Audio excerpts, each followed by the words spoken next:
اللہ نے حضرت ابراہیم علیہ السلام کو حضرت اسماعیل سے مالا مال کر دیا، اور یہ دودھ پیتے تھے کہ گھر کے حالات اس طرح کے ہوئے اور اللہ کا حکم آ گیا کہ اپنی اہلیہ کو اور اپنے نومولود بچے کو ایسی وادی میں چھوڑ آؤ جہاں کوئی آب و گیا نہ ہو۔ حضرت ابراہیم علیہ السلام نے حضرت ہاجرہ کو لیا اور حضرت اسماعیل کو لیا۔ یہ ماں کی آغوش میں دودھ پیتے تھے اور تھیلے میں کچھ کھجوریں، کچھ ستو اور کچھ پانی لیا، اور وہاں سے چلے اور چلتے چلتے بیت اللہ کے قریب پہنچے اور بیت اللہ کے پاس اپنے بیٹے حضرت اسماعیل کو اور حضرت ہاجرہ سلام اللہ علیہا کو چھوڑا۔ کچھ لوگوں کا لائف سٹائل ایسا ہوتا ہے، وہ کہتے ہیں ہاں مسجد سے دور ہی اچھا ہے، لیکن حضرت ابراہیم علیہ السلام اپنی اولاد کو اس لیے اس وادی بے آب و گیا میں، جہاں کوئی کالونی نہیں ہے، کوئی سہولیات نہیں ہے، گھر بنانے سے قبل سہولیات دیکھی جاتی ہیں کہ بنیادی سہولیات کیا یہاں میسر ہے، پھر گھر بنایا جاتا ہے۔ لیکن حضرت ابراہیم گھر بنانے جا رہے ہیں اپنی اولاد کا اس جگہ پہ جہاں دنیا کی کوئی سہولت موجود نہیں ہے، لیکن سب سے بڑی سہولت موجود یہ ہے کہ اللہ کا گھر پاس ہے۔ اور رات بسر کی، جب صبح کا وقت ہوا تو ان کو الوداع کہتے ہوئے رخصت ہوئے۔ اب تھوڑے ستو تھے اور تھوڑی کھجوریں تھیں اور کچھ پانی تھا، یہی تھیلے کے اندر کچھ خوراک تھی، اور یہ یہاں کچھ بھی نہیں تھا، چٹیل میدان، پہاڑ جیسے فولاد پگھلا کے ڈال دیا گیا ہو۔ انسان تو انسان رہے، پرندے حشرات و لرز بھی نہیں تھے، چونکہ پانی کا نام و نشان نہیں تھا، کوئی کنواں نہیں تھا، کوئی تالاب نہیں تھا، کوئی انسانی آبادی نہیں تھی۔ نومولود بیٹے کو اور اپنی بیوی کو وہاں چھوڑ دینا، اللہ اکبر، اللہ کا حکم تھا اور اللہ کا پیغمبر اس کے لیے تیار ہو گیا۔ یہ تماشا لب بام تھوڑا ہے، کسی آبادی میں نہیں جہاں انسانی وجود نہیں، درخت بھی نہیں ہے کہ پھل توڑ کے کھایا جا سکے اور سائے میں بیٹھا جا سکے۔ مورخ اسلام حفیظ جالندری نے نقشہ کھینچا ہے، وہ وادی جس میں وحشت بھی قدم رکھتی تھی ڈر ڈر کے، وہ وادی جس میں وحشت بھی قدم رکھتی تھی ڈر ڈر کے، جہاں پھرتے تھے آوارہ تھپیڑے باد سر سر کے، جہاں نہ گھاس اگتی تھی، جہاں نہ پھول کھلتے تھے، مگر وہ سرزمین تھی، آسماں بھی جھک کے ملتے تھے۔ تو اس وادی بے آب و گیا میں حضرت ابراہیم علیہ السلام اپنے نومولود بیٹے کو اور اپنی زوجہ محترمہ کو چھوڑ کر سحری کے وقت واپس ہونے لگے، تو صحیح بخاری کی روایت کے مطابق حضرت ہاجرہ سلام اللہ علیہا آپ ان کے پیچھے چلیں اور ان کو آواز دی اور کہا کہاں جا رہے ہو؟ تو وہ خاموش رہے، پھر آواز دی، اور بخاری میں نہیں بعض جگہوں پہ تمسکت بے ضیالہی، بار کے دامن پکڑ لیا ان کا، اور قمیض کا دامن پکڑ کے کہا کہ اس وادی بے آب و گیا میں اپنی خاتون کو اور اپنے نومولود بچے کو، جہاں انسانی آبادی کیا حشرات و لرز بھی نہیں پائے جا رہے، چھوڑ کے کہاں جا رہے ہو؟ تو حضرت ابراہیم علیہ السلام نے پھر بھی مڑ کے نہیں دیکھا، پھر آگے بڑھے تو پھر خاتون نے دامن تھاما اور پھر کہا کہ آپ یہاں ہمیں چھوڑ کے کیوں جا رہے ہیں؟ تو حضرت ابراہیم نے کوئی جواب نہیں دیا۔ تو حضرت ہاجرہ نے پھر کہا کہ کیا یہ اللہ کا حکم ہے؟ تو حضرت ابراہیم نے کالا نام کہا ہاں اسی کا حکم ہے۔ تو دامن چھوڑ دیا، کہا پھر خیر سے جائیے، وہ ہمیں ضائع نہیں ہونے دے گا، اگر اس کا حکم ہے تو وہ ہمیں ضائع نہیں ہونے دے گا۔ پھر جہاں دن بھی نہیں گزارا جا سکتا تھا، اس خاتون نے وہاں راتیں بھی کاٹی۔ چٹیل میدان، فولاد پگھلا کے ڈالا گیا ہو اس طرح کے پہاڑ، بے آب و گیا وادی، نہ کوئی چشمہ، نہ کوئی تالاب، حشرات و لرز چوپائے کچھ بھی نہیں، حتیٰ کہ درخت بھی نہیں ہے۔ تھوڑے سے ستو تھے اور کچھ کھجوریں تھی اور تھوڑا سا چمڑے کے مشکیزے میں پانی تھا، وہ خیر ختم ہو گیا۔ جب پانی ختم ہو گیا تو ماں کی چھاتی سے دودھ بھی سوکھ گیا، بیٹا بھوک سے تڑپنے لگا، پیاس سے حضرت اسماعیل علیہ السلام بے چین ہو گئے۔ تو ماں کی ممتا بے چین ہو جاتی ہے، تو وہ دوڑ کر کے کوہ صفا پہ گئی، ایک چھوٹے سے پتھر کی اوٹ میں اس کے سائے میں حضرت اسماعیل کو لٹا کر کے، اکیلی ماں ہے، اور وہاں کوہ صفا پہ، یہ جبل ابو قبیس کے بالکل ساتھ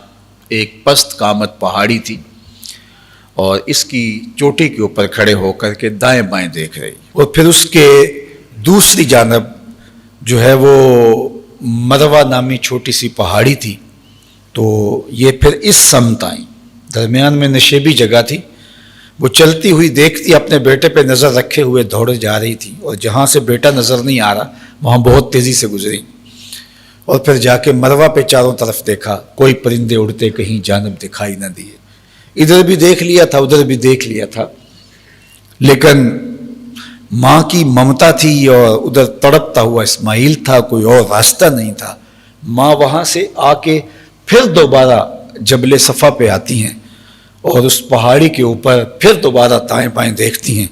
کہ کوئی اڑتا ہوا پرندہ مجھے دکھائی دے اور میں اس نشان پہ جاؤں اور 2 بوند پانی کی مل جائے اور اپنے بیٹے کے حلق میں ٹپکا دوں، اس کی زندگی اور اس کی حیات مستعار کے لمحے جو ہیں وہ نصیب ہوں، لیکن وہاں پھر کچھ دکھائی نہیں دیتا تو وہاں سے پھر مروہ کو جاتی ہے۔ ایک خاتون ہے، تنہا ہے، اور بیٹا سامنے پتھر کی اوٹ میں تھوڑا سا جو سایہ پڑ رہا ہے اس کی اوٹ میں لیٹا ہوا ہے، اور پھر وہاں سے مروہ کے جاتی ہیں، اور پھر وہاں سے صفا، اور پھر وہاں سے مروہ، ایک نہیں 7 چکر کاٹتی ہیں۔ اب یہ جن لوگوں نے حج یا عمرے کی سعادت حاصل کی ہے وہ اچھی طرح جانتے ہیں یہ اچھا خاصا فاصلہ ہے، اور ایک خاتون کے لیے اب تو وہاں جو ہے وہ ٹھنڈا ماحول پیدا کر دیا اور جگہ جگہ کولر نصب کر دیے ہیں تاکہ تھک جائیں تو تھوڑا سا پانی پی لیں، لیکن اس زمانے کے اندر یہ چٹیل پہاڑی تھی اور اوپر جو ہے وہ آگ برساتا ہوا سورج اور نوکیلے پتھر، اور حضرت حاجرہ سلام اللہ علیہا اپنے بیٹے کو وہاں لٹا کے خود پیاس سے اور بھوک سے نڈھا ہیں، لیکن کبھی صفا پہ کبھی مروہ پہ جاتی ہیں۔ ذرا تصور کے اندر ماں کے اس پیار کا روپ دیکھو، اللہ اکبر، اپنے بیٹے کے لیے ماں کی بے تاب تڑپ دیکھو۔ اور پھر جو ہے وہ جب مروہ پہ پہنچی اور 7 چکر پورے ہو جاتے ہیں، 7 اشواط ہو جاتے ہیں، تو ظاہر ہے کہ بار بار ادھر ادھر دیکھ کر کے تو طبیعت میں ایک مایوسی اترنے لگتی ہے، لیکن اللہ سے امید کا رشتہ نہیں ٹوٹتا، اور ادھر ماں کی بے چینیاں ہیں اور بیٹا ایک پتھر کی اوٹ میں لیٹا ہوا ہے، اور حضرت حاجرہ 7 چکر کاٹ چکی ہیں، اور اب ظاہر ہے کہ جو ظاہری اسباب ہے وہ تو کہیں دکھائی نہیں دے رہے، اور ماں کا دل دھڑک رہا ہے اور بیٹے کی زندگی کی دعائیں مانگ رہی ہے، تو اچانک دور سے مروہ پہ کھڑے ہو کر دیکھا کہ بیٹا ایڑیاں رگڑ رہا ہے، تو ظاہر ہے شدت پیاس کی اور بھوک اور پیاس میں بچے ایڑیاں رگڑ رگڑ کے جان دے دیتے ہیں۔ ماں بے چین ہو گئی، شاید اور بھی چکر کاٹتی، لیکن ماں پھر مروہ سے سیدھا جو ہے وہ وہاں آئی جس پتھر کی اوٹ میں، جس حجر کے سائے میں کو حضرت اسماعیل علیہ السلام کو لٹایا ہوا تھا۔ ماں جب قریب آئی تو منظر بدلا ہوا ہے کہ جس کو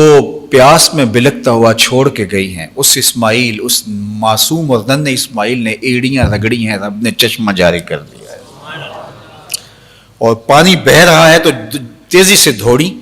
اور منڈیر جو ہے وہ اس کے گرد کر دی اور کہا زمزم، یہ عبرانی زبان کے اندر اس کا معنی رک جا رک جا۔ فرمایا اللہ بھلا کرے حضرت حاجرہ کا، اگر وہ زمزم کہہ کے اس پانی کو نہ روکتی تو یہ پوری روئے زمین پہ پھیل جاتا۔ اب یہ پانی کا انتظام اللہ جل شانہ نے کر دیا، جو عزتوں کا ظرف قرار پایا حضرت اسماعیل کے قدموں کی وجہ سے یہ پانی مبارک قرار پایا۔ جو زمزم ہے یہ تبرک کے طور پہ پیا جاتا ہے، اور یہ دوا بھی ہے، شفا بھی ہے اور غذا بھی ہے، مشروب بھی ہے اور معقول کا کام بھی دیتا ہے، اس سے پیاس بھی مٹتی ہے، اس سے بھوک بھی مٹتی ہے۔ اللہ اکبر، پوری دنیا پر تبرکن لے جایا جاتا ہے۔ میں آپ کو بتاؤں کہ جتنے چشمے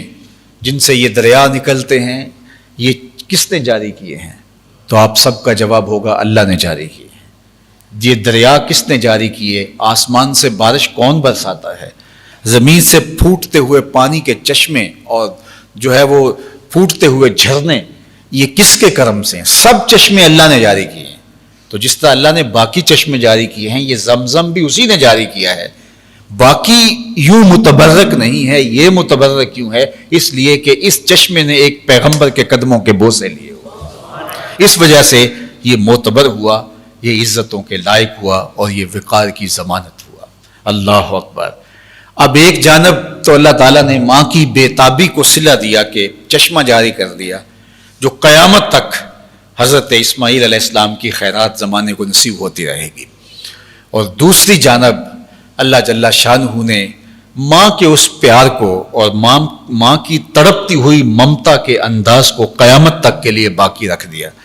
کہ اے ہاجرہ، تو نے اپنے بیٹے کے لیے یوں چکر کاٹے تھے، ہم تیری ادا کو قیامت تک مرنے نہیں دیں گے.